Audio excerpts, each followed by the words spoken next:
Welcome to the chemistry for better tomorrow. आज का हमारा जो टॉपिक है वह है कॉन्स्टिट्यूशन ऑफ पापावरिन या फिर कह लो स्ट्रक्चर इल्यूसिडेशन ऑफ पापावरिन। मतलब पापावरिन का स्ट्रक्चर कैसे मालूम हुआ था ये हम प्रूव करेंगे। तो पापावरिन जो है वो ओपियम अल्कोलॉइड है जो ओपियम पॉपी से मिलता है, जिसमें लगभग 24 अल्कोलॉइड मिलते हैं साथ में। मेजर जिसका कॉन्स्टिट्यूशन है वो ये है। तो ये 5 अल्कोलॉइड जो है जिसका अमाउंट मेजर मिलता है, मॉर्फिन, नार्कोटीन, कोडीन, पापावरिन और थिबेन। ठीक है, अब आइसोलेशन की बात करें तो जॉर्ज मर्क ने 1848 में आइसोलेट किया था सबसे पहले पापावरिन को। नेचुरल प्रोडक्ट है तो प्लांट में से आइसोलेट किया था। इस समय में हम आज़ाद भी नहीं हुए थे, अंग्रेजों के गुलाम थे। स्ट्रक्चर इल्यूसिडेशन, स्ट्रक्चर जिसने आइडेंटिफाई किया था वो गोल्ड स्मिथ एंड को वर्कर ने किया था। 1883 से लेकर 1885 तक काम किया था। अब प्रॉपर्टीज की बात करें तो मैं यहां पर सबसे पहले स्ट्रक्चर ड्रॉ कर देता हूं। ऐसे स्ट्रक्चर आपको ड्रॉ करना है।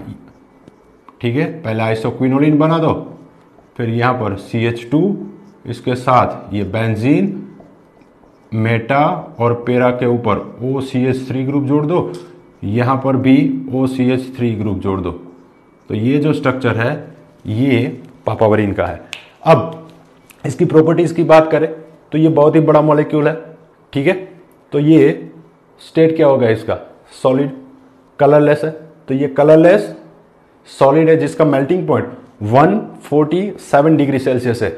सेकेंड, ये स्ट्रक्चर आप देखोगे तो इसमें एक भी कायरल कार्बन नहीं है, मतलब ये एक कायरल है। और हम जब डिफाइन करते हैं अल्कलॉइड तो हम वहां पर बोलते हैं कि मोस्टली ऑप्टिकली एक्टिव। तो ये जो है ऑप्टिकली इनएक्टिव है। पहला solid, colourless, 147 degree Celsius melting point. Second, optically inactive है।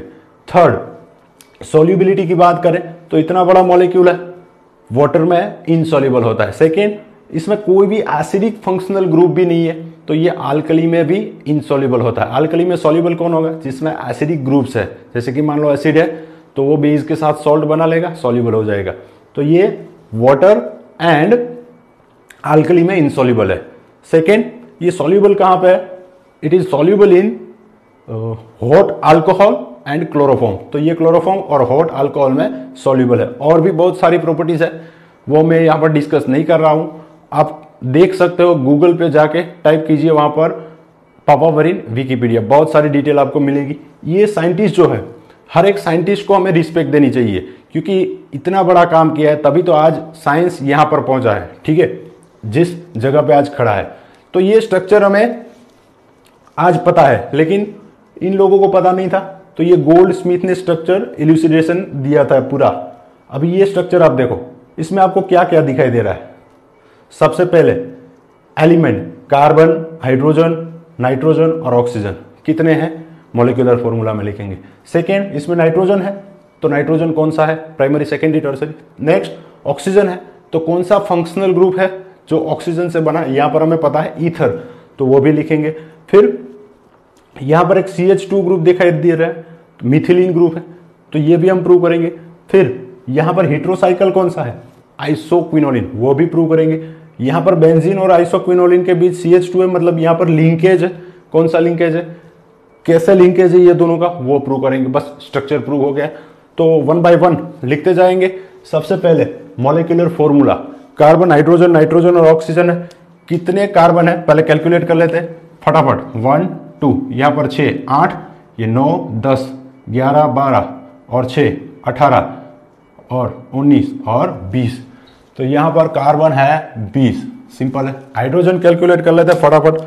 तो देखो यहां पर 3, ये 6 7 8 9 10 2 12 और यहां पर 13 14 15 और 3 18 और 3 21। तो टोटल 21 हाइड्रोजन है। नाइट्रोजन तो एक ही दिखाई दे रहा है। ऑक्सीजन तो यहां पर 1 2 3 और 4, ये ऑक्सीजन नहीं है। ठीक है, तो ये मॉलिक्यूलर फॉर्मूला हो गया, C20H21NO4। अभी नाइट्रोजन है इसमें, तो कौन सा नाइट्रोजन है, प्राइमरी, सेकेंडरी या टर्सरी। स्ट्रक्चर से पता चलता है कि वो टर्सरी है। तो टर्सरी है कैसे प्रूव करेंगे, अगर प्राइमरी होता तो उसका रिएक्शन किसके साथ होता, HNO2 के साथ डायजोनियम सॉल्ट बना लेता। उसका एसिटाइलेशन हो सकता है, उसका बेंजोलेशन हो सकता है, ये एक भी रिएक्शन नहीं हो रहा है, मतलब प्राइमरी अमाइन नहीं है। दूसरा, अगर सेकेंडरी अमाइन होता तो उसका भी डायजोटाइजेशन होने के बाद एन नाइट्रोसो डेरिवेटिव बनता, नहीं बन रहा है। उसका भी बेंजोलेशन एसिटाइलेशन हो सकता है, नहीं हो रहा है। फिर अल्काइलेशन की बात करें, अगर अल्काइल हैलाइड मिथाइल आयोडाइड मैं 1 मोल ऐड कर रहा हूं और क्वाटरनरी सोल्ट बना रहा है तो वो टर्सरी अमाइन है। तो इसमें मैं ऐड कर देता हूं पापावरिन में, क्या ऐड कर देता हूं, मिथाइल आयोडाइड। तो क्या होगा, ये नाइट्रोजन के पास लोन पेयर है, ये डोनेट कर देगा किसको, इस मिथाइल ग्रुप को, और नाइट्रोजन के ऊपर पॉजिटिव चार्ज बन जाएगा और आयोडीन के ऊपर नेगेटिव चार्ज।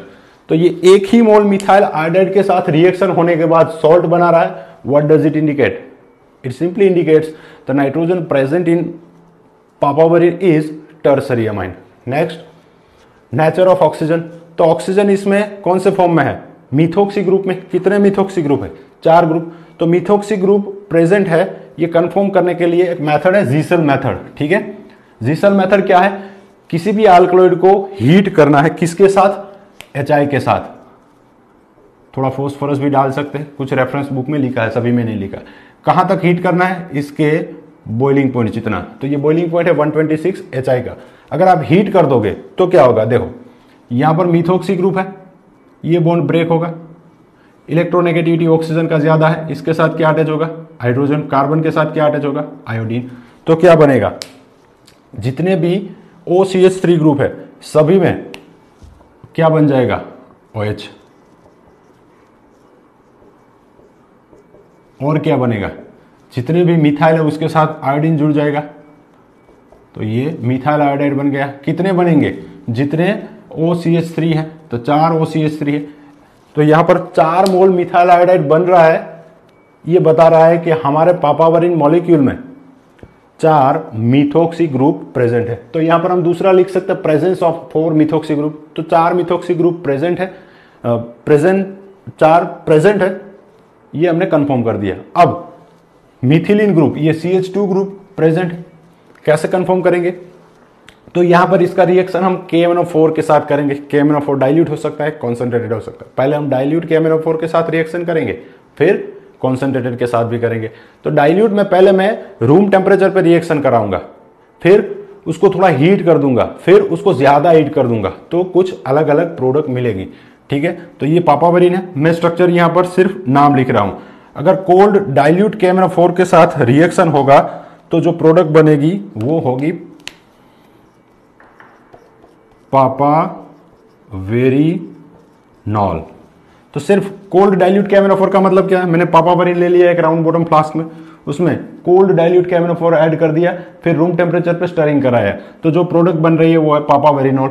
फिर उसको मैंने हीट कर दिया, हीट किया तो जो प्रोडक्ट बन रही है वो है पापावेराल्डीन। क्या है, पापावेराल्डीन। अभी इस पापावेराल्डीन को मैं लंबे समय तक डाइल्यूट KMnO4 के साथ, मतलब KMnO4 डाइल्यूट ही है, लंबे समय तक मैं इसको हीट करूंगा तो बनेगा पापावेरिनिक एसिड, ठीक है। हमें तो आज डायरेक्टली पता चल जाता है कि क्या स्ट्रक्चर होगा, लेकिन ये गोल्डस्मिथ और उसके साथ जो काम कर रहे थे उनको बहुत ही बड़ा कष्ट उठाना पड़ा होगा। तो देखो ये पापावेरिन है, ऑक्सीडेशन होगा तो यहां पर एक ऑक्सीजन का इंसर्शन होगा, तो पापावेरिनॉल का स्ट्रक्चर क्या बनेगा, फटाफट यहां पर ही सीख लेना है हमें स्ट्रक्चर कैसे ड्रॉ करना है। ये आइसोक्विनोलिन, यहां पर OCH3, ये बेंजीन के साथ OCH3, ये भी OCH3, यहां पर 2 हाइड्रोजन थे, एक ऑक्सीजन आ गया तो CHOH बन गया। ये पापावेरिनॉल का स्ट्रक्चर है। अब पापावेरिल्डीन, यहां पर क्या बना, अल्कोहल। कौन सा अल्कोहल है, सेकेंडरी, ठीक है। अभी सेकेंडरी अल्कोहल है, उसका मैं फर्दर ऑक्सीडेशन करूंगा तो क्या बनेगा, कीटोन। तो ये जो स्ट्रक्चर है कौन सा, पापावेरिल्डीन का, उसमें क्या होगा, कीटोन बन जाएगा, बाकी सब कुछ सेम रहेगा, ठीक है। फर्दर इसको लंबे समय तक हीट करेंगे डाइल्यूट KMnO4 के साथ। तो अब ये मॉलिक्यूल टूट जाएगा, फ्रेगमेंट बन जाएगा। तो ये जो स्ट्रक्चर है उसके बाद वाला कार्बन, ये साइकिल है, उसके बाद वाला कार्बन ये इसका एसिड बन जाएगा, बाकी सब निकल जाएगा, ये प्रोडक्ट बनेगी।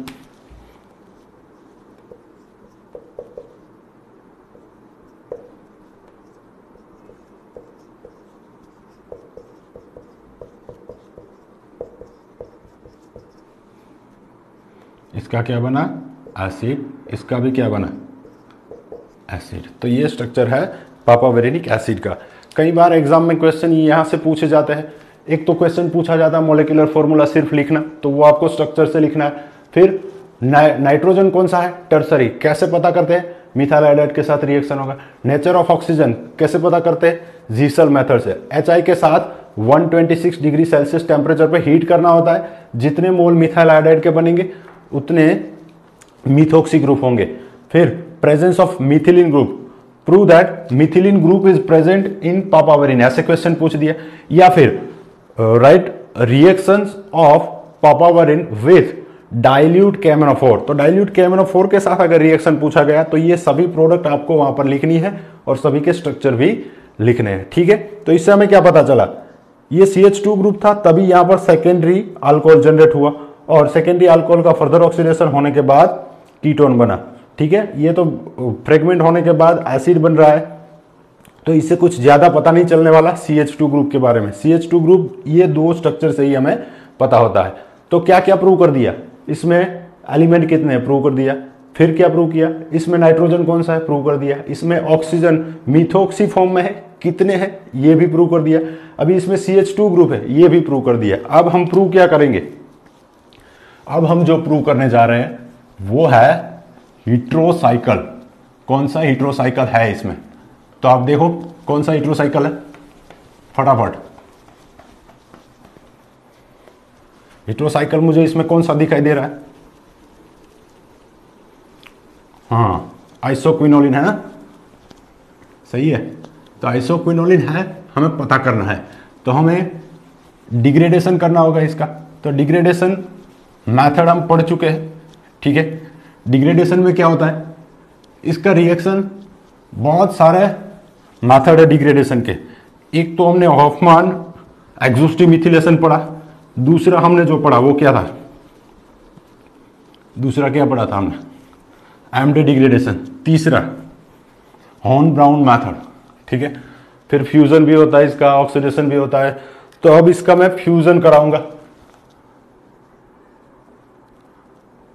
Fusion with KOH। इससे हमें क्या पता चलेगा? टाइप ऑफ हीट्रोसाइकिल या फिर प्रेजेंस ऑफ हीट्रोसाइकिल।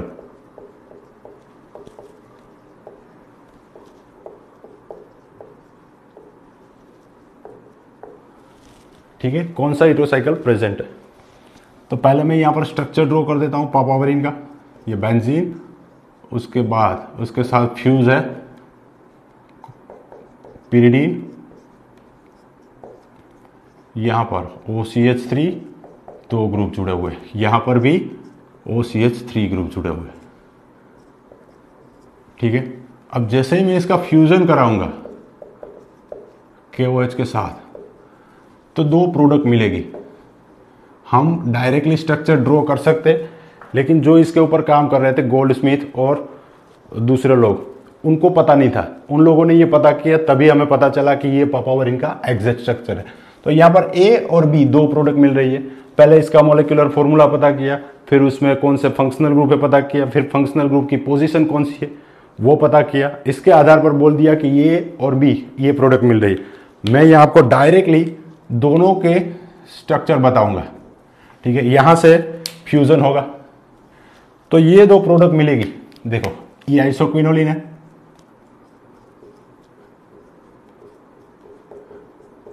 यहां पर OCH3 है, यहां पर भी OCH3 है।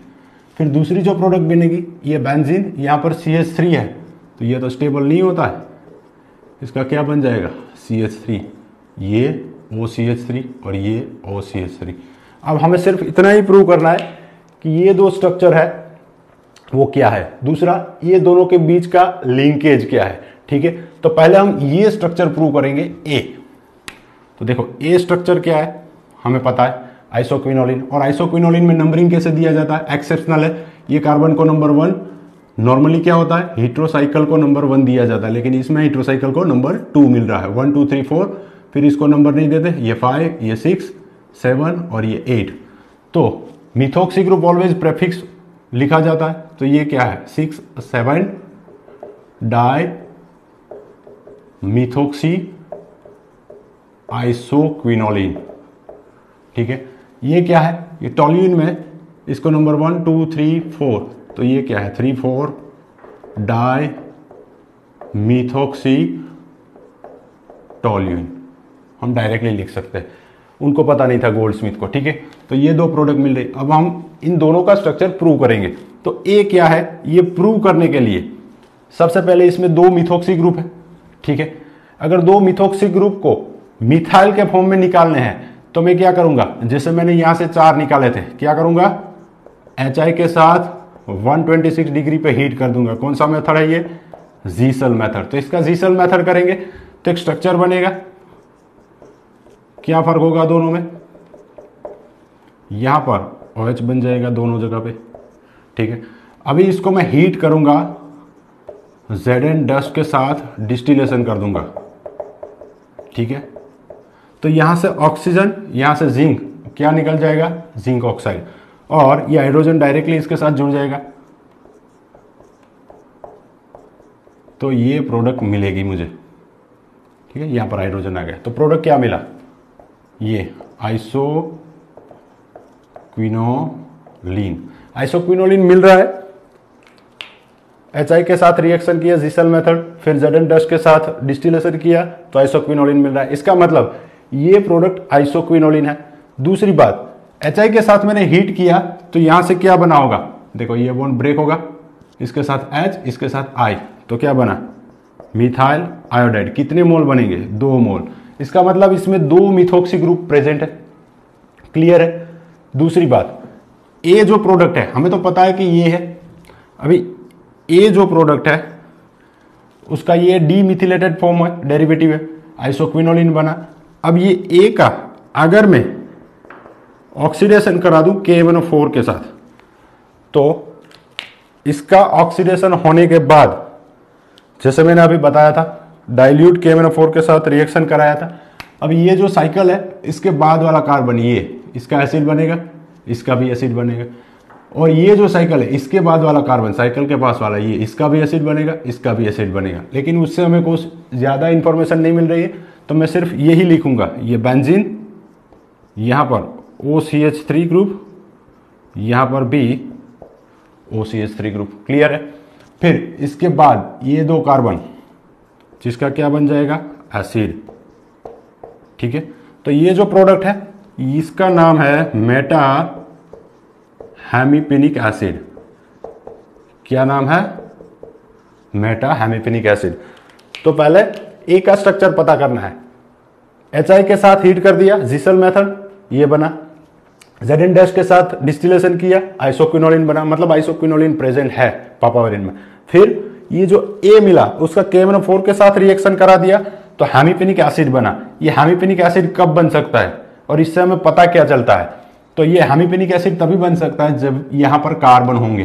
ठीक है, तो यहां पर कार्बन है, ये तो हमने पता कर लिया क्योंकि आइसोक्विनोलिन है। इससे हमें क्या पता चल रहा है, पोजीशन ऑफ मिथॉक्सी ग्रुप। क्या पता चला, पोजीशन ऑफ मिथॉक्सी ग्रुप, मतलब कहां पर मिथॉक्सी ग्रुप है। ठीक है, तो ये मिथॉक्सी ग्रुप कहां पर है हमें पता चल गया, आइसोक्विनोलिन है। That means the structure of A is 6,7 dimethoxy isoquinoline. अब इसकी बात करें बी, तो बी क्या होगा, देखो बी का सबसे पहले मैं डीमिथिलेशन करा रहा हूं। क्या करा रहा हूं, डीमिथिलेशन। किसके साथ, HI के साथ। कितने डिग्री टेम्परेचर, 126 डिग्री। तो क्या बनेगा, यहां से मिथाइल आयोडाइड कितने बनेंगे, 2। तो स्ट्रक्चर क्या मिलेगा, ये यहां पर क्या है CH3, यहां पर OH, यहां पर भी OH। अब रेफरेंस बुक देखोगे तो वहां पर सभी रेफरेंस बुक में ये स्ट्रक्चर ड्रॉ नहीं किया होगा, वहां पर इसका मॉलिक्यूलर फॉर्मूला लिखा होगा, ठीक है। उस मॉलिक्यूलर फॉर्मूला से आप कंफर्म कर लेना ये स्ट्रक्चर बन रहा है। अभी इसका मैं अगर ऑक्सीडेशन करा दूं KMnO4 के साथ, तो ये जहां पर CH3 है क्या बन जाएगा, वेरी गुड, COOH बनेगा, तो ये एसिड बन गया। यहां पर तो क्या था, OH और ये OH। तो ये स्ट्रक्चर हम पहले भी देख चुके हैं, ठीक है, जिसको क्या बोलते हैं, प्रोटो कैटेचुइक एसिड, प्रोटो कैटेचुइक एसिड। तो ये प्रोटो कैटेचुइक एसिड बना। दूसरा, ये जो बी स्ट्रक्चर है, बी स्ट्रक्चर, इसका अगर मैं डायरेक्टली ऑक्सीडेशन करा दूं KMnO4 से, तो क्या बनेगा, जहां पर ये CH3 है उसका क्या बन जाएगा, COOH, बाकी तो एज इट इज रहेगा। तो इसका नाम क्या है, वेराट्रिक एसिड, ठीक है। तो यहां पर वेराट्रिक एसिड बन रहा है। ये वेराट्रिक एसिड तब बनेगा जब यहां पर CH3 ग्रुप है। ये प्रोटो कैटेचुइक एसिड भी तभी बनेगा जब यहां पर CH3 ग्रुप है, क्योंकि पहला जो रिएक्शन है जी सेल मेथड, उसमें तो हमने सिर्फ डीमिथिलेशन किया। इससे हमें क्या पता चला, 2 मिथोक्सी ग्रुप है जिसका कन्वर्जन OH में हो गया, ठीक है। अभी इसका पोजीशन कहां पर ये देखने के लिए हमने फर्दर ऑक्सीडेशन किया, तो प्रोटो कैटेचुइक एसिड भी बना। ये तो वेल नोन स्ट्रक्चर है, मतलब यहां पर कार्बन होगा तभी ये एसिड बना, और यहां पर जहां OH आ रहे हैं वहां पर OCH3 होंगे, क्योंकि हमने फर्स्ट स्टेप में जी सेल मेथड लगाया था। अगर डायरेक्टली ऑक्सीडेशन करा दो तो वेराट्रिक एसिड बन रहा है। वेराट्रिक एसिड से हमें क्या पता चल रहा है कि 3 और 4 पोजीशन पे ऊपर मिथोक्सी ग्रुप है और यहां पर एसिड है। तो हमें पता चल गया कि A क्या था और B क्या था। क्लियर है। अभी जो बात करनी है वो क्या है, लिंकेज। तो ये दोनों के बीच लिंकेज क्या होगा, हमें तो पता है। देखो क्या क्या हो सकता है पहले डिस्कस करते हैं। इसका मैं फर्दर ऑक्सीडेशन करूंगा हॉट कॉन्सेंट्रेटेड KMnO4 के साथ, ठीक है, पता चल जाएगा। दूसरी बात, इसमें 2 मिथोक्सी ग्रुप है, हमने कंफर्म कर दिया। इसमें भी 2 मिथोक्सी ग्रुप है, हमने कंफर्म कर दिया। अब ये KOH के फ्यूजन से मिल रहा था हमें, ठीक है, और यहां पर CH3 ग्रुप आ रहा है। तो देखो यहां पर OCH3 है, यहां पर भी OCH3, मतलब ये ऑक्सीजन तो इसके साथ डायरेक्टली अटैच नहीं होगा, ये कंफर्म है। तो इसके साथ अटैच क्या होगा, या तो ये बेंजीन रिंग के कार्बन अटैच होंगे या फिर ये CH3 का कार्बन अटैच होगा। क्लियर है। तो इसका फर्दर अगर हम ऑक्सीडेशन करें, ये मैं निकाल देता हूं, स्क्रीनशॉट लेना है तो आप ले सकते हो, ठीक है। देखो इसका अगर मैं ऑक्सीडेशन करा दूं, इसका मतलब किसका, पापावेरिन का। तो पापावेरिन का स्ट्रक्चर फिर से एक बार ड्रॉ करता हूं मैं फटाफट। देखो ये isoquinoline, CH2, benzene, OCH3, OCH3, यहां पर भी OCH3, OCH3। क्लियर है।